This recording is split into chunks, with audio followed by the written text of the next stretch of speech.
세코닉스 2023년 3분기 실적을 스리포트 회계로 분석하고 연말 매출액을 예측해 보도록 하겠습니다. 매출은 8.2% 증가했고 영업이익은 무려 205.1%가 증가했습니다. 가공비 배부 재고자산 회전율은 12.1회전으로 산출이 됩니다. 구독, 좋아요 부탁드리고 필요하시면 배속 보시기를 바랍니다. 어, 오늘 그 뉴스에 이세경영 세코닉스 차 카메라로 매출 5천억 코앞이라는 제목으로 장우정 기자가 그 조선 비즈에서 보도를 했습니다. 박은경 대표 창업주 지분 상속 완료, 모바일 카메라서 자동차용으로 확장, 백색가전 MR 등으로 적용 넓어져 이렇게 소개를 하고 있는데, 이 세코닉스는 1988년 세키노스 코리아라는 이름으로 설립된 세코닉스는 2002년 국내 최초로 모바일용 카메라 렌즈를 개발 양산해서 삼성전자에 납품했다. 그리고 오븐, 냉장고 등 백색 가전이나 증강현실, 가상현실을 결합한 혼합현실, MR이라는 게 이제 그 무슨 그러면 믹스의 무슨 약자는 모양이죠. 제품 등에도 중장기적으로 카메라 모듈 응용 범위가 넓어질 것이기 때문에 이에 대한 기술 개발에 박차를 가하고 있다라고 소개를 하고 있습니다. 저도 이 기업은 처음 분석을 해보게 되겠습니다. 근데 분석 결과 저는 개별 재무 분석 결과는 매출이 올해 한 4천억 예상이 된다. 이렇게 좀 예상이 됩니다. 연결로는 뭐 이 장우정 기자가 그 취재한 게 맞는지 그건 잘 모르겠습니다만은 개별로는 4천억 정도가 예상이 됩니다. 먼저 원가 회계 손익으로서 3분기까지 3,263억 원을 달성해서 8.2% 매출이 증가했고요. 재고 자산은 36%나 크게 증가했어요. 원가 회계에는 재고의 증가는 영업이익의 증가이기 때문에 뭐 성과가 좋다 얘기를 하려는 건 몰라도 미실현 이익을 미리 땡겨서 이익이 났다고 하는 거기 때문에 스르프상으로는 마이너스가 나올 겁니다. 적게 나올 겁니다. 판매 관리비를 줄였네요. 그 새로 그 상속을 받아서 시작을 하면서 여러 비용들을 깎은 것 같습니다. 이렇게 그런 느낌이 들어오네요. 영업이익이 188억 원으로서 전년보다 무려 235.5%나 크게 상승을 했습니다. 어, 그 매출 이익 측면에서도 보면은 매출이 8.2% 증가했는데 매출 원가가 5.1%, 한 그 차이가 3.1% 정도 차이가 난 게 매출 총이익이 크게 증가하는 바람에 영업이익이 대폭 상승한 것으로 결과는 나타나네요. 그래서 이것을 스루프트 회계로 분석한 결과를 말씀드리면은 매출에 비례하는 매출 재료비는 2.3%밖에 증가를 안 했습니다. 그래서 그 차이가 5.8% 마이너스입니다. 그래서 여기에서 원재료 및 상품 매입 가격이 하락했다라고 이렇게 추론이 일단 가능합니다. 그래서 수르픈율도 4.4% 상승했고요. 운영 비용이 13.6% 증가했습니다만은 판매 관리비만 내려간 거지 공장 가공비는 35%가 증가했습니다. 어쨌든 그 운영 비용이 합쳐가지고 13.6% 증가한 것은 스루풋 증가보다는 그 뭐 반 이하로 한 20% 이상 갭이 나니까 생산성 그 한 20으로 나오죠. 0.2, 20% 정도 차이가 나죠. 여기 그 이 스루풋 율, 아니 그 스루풋의 금액 34%에서 운영비용 한 13% 빼면은 거의 얼추 맞아 떨어지죠. 이렇게 이제 되는 겁니다. 슬픈 영업이익은 180억 원으로서 원가 회계 영업이익보다는 7억 4,700만 원이 적은 수치입니다. 이것은 가공비 배부 재고자산이 증가했기 때문입니다. 죄송합니다.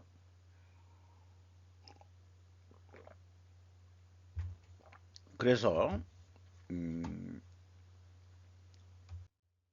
재고자산 내역을 보면은 어, 62억 원이 증가했어요. 이 62억 원에서 그 가공 비율을 곱한 게 그 차이액이 되겠습니다. 재고 흐름을 그 IMF로 공시해야 할 필요가 있는데 재고자산의 변동액은 재고자산 명세가 있으니까 비교 검증할 데이터가 있습니다만은 원재료 및 상품 등 매입액은 비교 검증할 수 있는 자료가 없습니다. 이거 그냥 믿으라는 얘기거든요. 그래서 이렇게 IMF로 그 공시를 해야 된다. 입고액과 출고액을 얘기를 해야 되고 지금도 평가 손실 요거는 하고 있거든요. 그래서 타겟적 대처라는 것도 발생할 때가 있어요. 이걸 파악하는데 뭐 온 그 사업 보고서 주석을 다 뒤져야 되는 파인딩 작업을 하긴 해야 됩니다. 그래서 이런 거로 좀 해야 되지 않냐. 내부 관리 회계 제도를 위해서라도 이런 건 필요하다. 이렇게 말씀드릴 수 있어요. 왜냐하면은 제가 외부 내부 관리 회계를 내부에서 관리하는 게 아니고 할 사람이 없어가지고 없는 기업이 한 2년 동안 제가 용역을 잘 받아서 짭짤하게 그 돈을 번 적이 있습니다. 노동력 투입, 지적 노동력 투입을 하는 거죠. 노동 강도가 그렇게 세지도 않으면서 정신 노동력이 들어가긴 하죠. 많이 아니까 어느 정도 아니까 이런 거를 용역을 받아가지고 해본 경험이 있습니다. 그렇게 좀 말씀드릴 수 있겠어요. 그리고 요거는 운영 비용 쪽에서 다시 말씀드리는데 외주 가공비가 좀 증가를 했네요.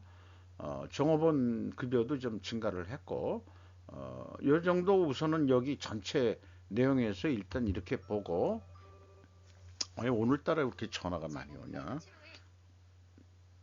예, 스팸 전화가 요즘 많아가지고요. 아주 죽같습니다. 그건 그렇고. 그래서 비성분을 그 재료비와 운영 비용으로 디커플링을 해서 분석을 하는데 MC 매출원가 재료비가 1.9% 증가했고요. 운영 비용은 13.6%가 증가를 했습니다. 이 운영 비용 565억 원에서 판매 관리비를 빼면은 요게 공장 가공비가 되겠는데 이게 금액상 35% 증가했습니다. 그러나 총 제조 비용에 비해서 2.3% 증가한 것으로 되어 있고 재료 비율은 2.3% 내려간 것으로 되어 있어요. 여기에서도 원재료 및 상품 매입 가격이 하락했다라고 추론이 됩니다. 그래서 재고자산 매출원가 회계 투명성 검증 3단계인데 PQ 총 제조 비용의 갭이 47억 5,600만 원인데 이것은 PQ 생산 재료비 차이액과 동일한 금액이고 이것은 또한 재고자산의 변동 범위 차이액과 동일한 금액입니다. 그래서 회사는 BWCI의 증감을 가감하면은 일치한다는 얘기는 회사의 재고자산의 변동 범위는 전체 재고자산이다. 이건데 전체 재고자산은 총 제조 비용을 왜곡하기 때문에 성과가 왜곡이 된다 이렇게 말씀드릴 수 있겠고요. 현금 흐름표 기준 전체 재고자산은 일치를 합니다. 그러나 이걸 현금식으로 읽어보면은 현금이 49억 돈이 나갔어요. 그러면은 재고가 49억만 늘면 되는데 110억 원이 늘었다 이게요. 그러면은 60억 원의 현금이 현금이 아니고 재고가 어디서 어, 들어왔느냐? 이러면은 재고자산 평가 손실을 그동안에 쫙 그 손실을 해서 매출원가를 그 증가시켰었는데 여기에 가로 열고가 마이너스 표현이니까 환입을 60억 원을 환입을 다시 잡았다는 얘기입니다. 그러니까 그 재고 평가를 늘렸다는 얘기죠. 재고의 증가는 늘렸다는 얘기는 재고가 증가는 영업이익의 증가거든요. 그러니까 주인이 그 새로 바뀌면서 그 이 자식이 그 상속을 끝내가지고 잘 보이려고 뭐 이런 짓, 짓, 짓들 글쎄요 그렇게 아마 상상까지 가네요. 그러면은 제가 요 재고 자산 하나만 요 저기 한 놈만 패고 있는데 만약에 이제 제가 어떤 용역을 받았다 이런 식으로 생각한다 그러면은 당연히 그 매출 채권은 영업을 통해서 우리가 그 흐름을 파악해야 되는 거고 매입 채무는 그 자재나 원재료를 사면서 이것이 맞느냐 이런 걸 봐야 되지 않겠어요? 그러면 재무상태표에 매출 채권이 198억 원이 증가했는데 현금 흐름표 매출 채권의 감소 플러스로 표현하면 감소고요. 마이너스로 하면 증가인데 증가가 됐죠. 98억 원뿐이 증가를 안 했어요. 그러면은 매출 채권이 198억 원이 증가했다는 얘기는 그만큼 무슨 재고가 나가든가 그래야 되는데 98억 원뿐이 안 나갔다. 이게 99억 원이 이런 것들이 뭔 차이냐? 이게 재무상태표의 계정 과목과 현금 흐름표의 계정 과목이 범위가 다른 거냐? 같은 거냐? 왜냐하면은 일반 회사들이 매출 채권 및 기타 채권 뭐 이런 식으로 얘기하지만은 이 회사는 기타 채권은 별도로 뭐 미수금 이런 거를 따로 계정을 가지고 있거든요. 그러니까 이런 것들을 볼 때는 나는 가공의 매출일 수도 있다. 이렇게 이제 이, 하는 거죠. 의심의 눈초리를 의구심을 얘기하는 거죠. 매입 채무를 보면은 매입 채무도 30억 원이 늘어났는데 매입 채무는 플러스면은 증가고 마이너스면 감소해요. 그러면 플러스 27억 원이니까 증가했다는 얘기는 에, 현금이 그만큼 나간다는 뜻으로 해야 되겠죠. 그러니까 요거는 이제 이쪽에서 그냥 더하기를 해버리는데 요거는 마이너스를 해야 갭이 나옵니다. 요거는 뭔가 그 차이는 그렇게 크진 않습니다. 3억 5천. 그러나 틀립니다. 이런 것까지 투명하게 제로 제로 남아줘야 투명한 기업이 아니냐. 만약에 차이가 있더라도 이런 것들이 재고 IMF처럼 대손상각이라든지 매출채권은 대손상각으로 뭐 갭을 갖다가 얘기를 할 수 있다 하더라도 이 매입 채무에 대해서는 이게 뭐이냐 라는 것을 회사가 밝힐 수 있는 그런 날이 우리나라에서도 와야 되지 않겠냐 이렇게 생각을 합니다. 저는 그 공인회계법인들이 뭘 감사하는지 저는 잘 모르겠어요. 솔직히 회계를 실무 회계는 해본 적이 없기 때문에 외부에서 이렇게 비교를 해보는 거지만은 이런 것들도 투명해야 된다. 영업을 해서 매출 채권과 그 다음에 원재료 구매하면서 그게 왜 안 맞아 떨어지느냐 이런 얘기에 현금 흐름표하고 이거 다 그 불투명한 거다 이거예요. 그러니까 재고만 투명하다고 해서 그게 부직회계다 아니다 그거를 상징적으로 얘기하는데 재고 자산이 투명하지 아니하면은 딴 것도 어떨 거냐. 그러니까 재고 자산은 투명성이 입증됐다 하더라도 다른 것도 그거를 보장할 수는 없다. 이렇게까지 얘기할 수 있을 것 같습니다. 운영 비용으로서 인건비가 331억 원이 나갔는데 16.6%가 증가했어요. 직원 수는 임명분이 증가를 안 했는데 임금을 많이 인상해 준 것 같아요. 16.3% 예상 임금이 6천만 원 정도 나올 것 같습니다. 중견기업 수준도 안 되고 중소기업 수준 정도 되지 않겠냐. 5천에서 한 6천 사이가 중소기업 수준 정도. 중견기업이 한 7, 8천 정도. 대기업이 뭐 9천 이상 1억 이 정도 되는 게 이제 우리나라의 그 현실일 것 같은데요. 외주 가공비가 31.8% 크게 또 증가했고요. 인건비는 16.3%뿐이 증가를 안 시켰는데 외주 가공비도 사실 그게 뭐 외주 가공도 뭐 이 사급으로 가공이니까 인건비 결국인데 다른 여러 가지 이 31% 올랐다는 얘기는 많이 올려줬다는 얘기네요. 그 다음에 경상개발비는 6.1% 정도 상승을 했습니다. CEO가 박원희 씨였는데 1939년생이시네요. 어, 2022년이니까 어떻게 되나? 연세가 좀 뭐 타계하실 만 하신 나이겠네요. 박은경 씨 그 자녀가 상속을 한 것 같습니다. 경영평가 지표로서요, 재고 회전율이 떨어졌어요. 3회전. 그리고 그 스루펀율은 오히려 거꾸로 상승했습니다. 이렇게 역방향이면은 분식회계 개연성 가정을 세웁니다. 생산성은 크게 증가했죠. 그 다음에 레버리지율은 조금 떨어뜨렸어요. 어, 그리고 이자 보상 비율은 많이 올라갔죠. 네, 이익이 많이 났으니까. 그런데 아까 말씀드린 대로 매출 채권의 그 차이가 많다는 게 이상하다. 그런 게 재고 회전율이 12회전인데 매출 채권 수금 속도는 4회전뿐이 안 되면은 3배가 느려요. 이런 장사 할 수 있겠냐 이게요. 예를 들어서 대기업에 보통 납품하고 삼성전자에 납품했다고 그러는데 삼성전자가 그렇게 돈을 늦게 주는 회사입니까? 저는 그렇지 않다고 보거든요.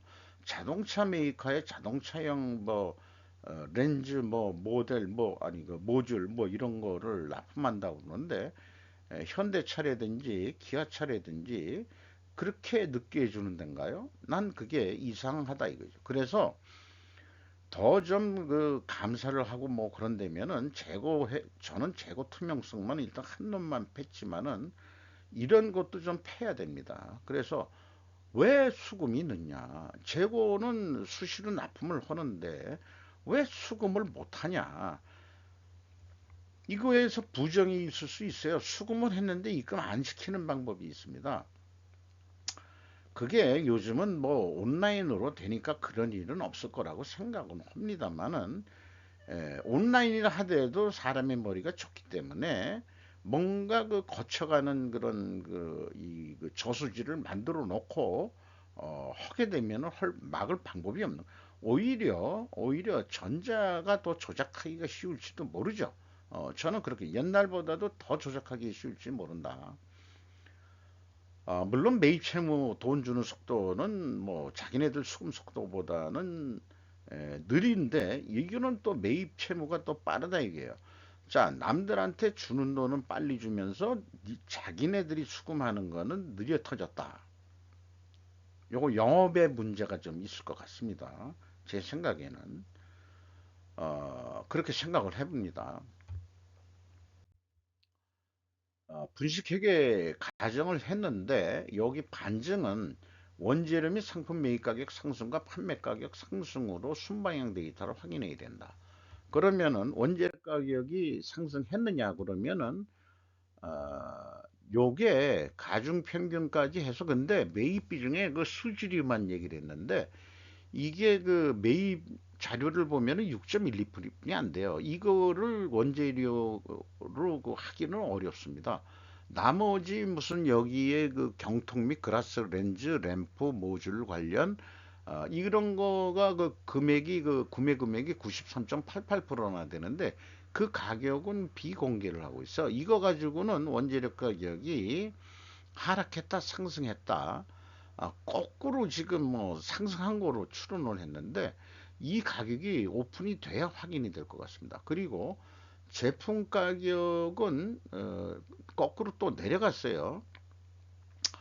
이래 가지고는 증명을 할 수가 없다. 그러니까 금감원 공식 메뉴상으로 이런 걸 해라라고 쭉 나오지만은 많은 기업들이 그냥 형식상으로 그냥 땜빵식으로 공시하는 거 이것은 주주 가치 제고 주주들에 대한 예의가 아니다.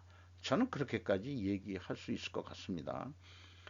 어, 거꾸로 가격 상승 안방률이 있는데 가격은 거꾸로 내린 거 아니냐. 지금 데이터는 그렇게 되는데 그런데 어떻게 이익이 나느냐 이게요.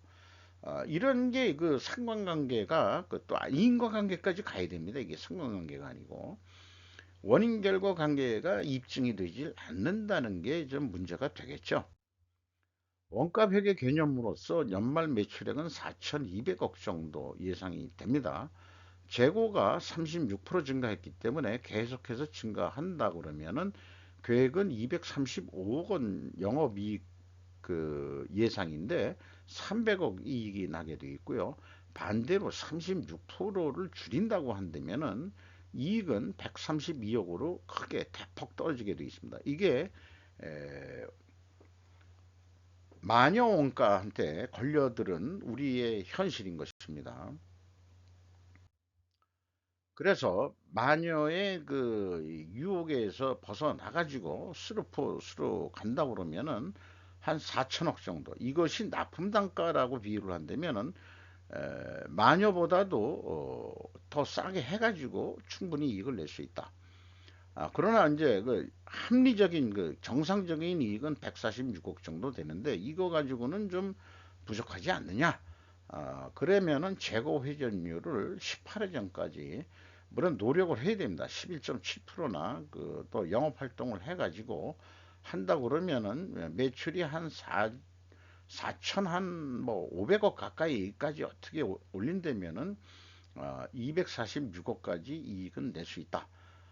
여기 그 비교해 보듯이 원가 회계 기준보다도 좀 그 단가가 낮게 산출이 됩니다. 이것은 뭐에 해당하냐 그러면은 재고가 증가했을 경우에 원가 회계 영업이익보다 이익이 감소하던 것은 이미 여러분들은 확인을 했고요. 판매 예가도 원가 회계보다 낮게 나온다. 이런 것은 전반 경제에 그 확대해서 해석을 하면은 인플레이션을 완화할 수 있다. 재고 증가 때문에 인플레이션들이 일어나고 이렇게 그 GDP가 성장했다. 이런 식으로 얘기를 하는데 경우에 따라서는 우리는 인플레이션을 좀 잡아야 금리를 상승해서 그런 게 아니고 우리가 그 이 금융 금리 이런 거하고의 인과관계를 떠나서 경영적인 차원에서 재고 관리만 잘해도 인플레이션을 완화할 수 있다. 스루퍼 회계는 그렇게 저는 주장하는 바입니다. 현금 재무지표로서 그 12가지를 모두 다 일일이 구체적으로 설명하지는 않겠고요. 프리캐시 프로, 잉여 현금 흐름, 채권자가 37억 원을 돈을 더 넣었어요. 그럼에도 불구하고 이자 부채 레버리지는 떨어진 건데 이거는 투하 자본이 증가했기 때문이고요. 이자 부채율은 뭐 약간 떨어진 거로 나옵니다. 그리고 아직까지는 뭐 이익 배당이라는 게 없습니다. 주주들한테. 좀 이익 배당을 해야 되지 않겠냐 그런 생각이 좀 있고요. 그 다음에 FEM 최종 회사는 95억 원의 현금을 잃었습니다. 캐시 버퍼가 보면은 2.3%였는데 0.3%로 현금이 궁색해졌어요. 이거가 매우 수금 속도가 그렇게 느려가지고는 현금 버퍼가 좀 더 많아야 되는데 현금이 매우 딸리게 이렇게 그 일을 하고 있을 겁니다. 이익 잉여금률은 크게 이번에 그 이익 영업이익이 증가하는 바람에 이익 잉여금률은 상승한 것으로 이렇게 나옵니다. 어, 주가를 보면은 그 7,150억 원으로서 연초보다 1,780원이 상승했습니다. 장부 가격 대비 107%로 100%가 넘어섰네요. 시장에서 고평가 받기를 시작했다 이렇게 볼 수 있을 것 같습니다. 그리고 박은경 대표가 14.52% 지분을 가지고 있고 그 다음에 외국인이 8.85% 가지고 있는데 나머지 이것을 뺀 거의 뭐 한 75% 정도가 시중에 유통된다는 얘기인데 돈을 벌어서 이익 배당을 하는 것이 주주가치 제고에 도움이 되지 않겠냐. 그런데 현금이 그렇게 없어가지고 이익 배당을 겉으로 영업이익이 나면은 뭐 하겠어요? 이익 배당할 돈이 없다면은 그게 문제죠. 그러니까 수금 속도를 좀 빨리 해야 될 것 같습니다. 이 회사의 문제는 수금 속도가 매우 느리다 하는 점을 좀 말씀드릴 수 있을 것 같습니다. 마치도록 하겠습니다.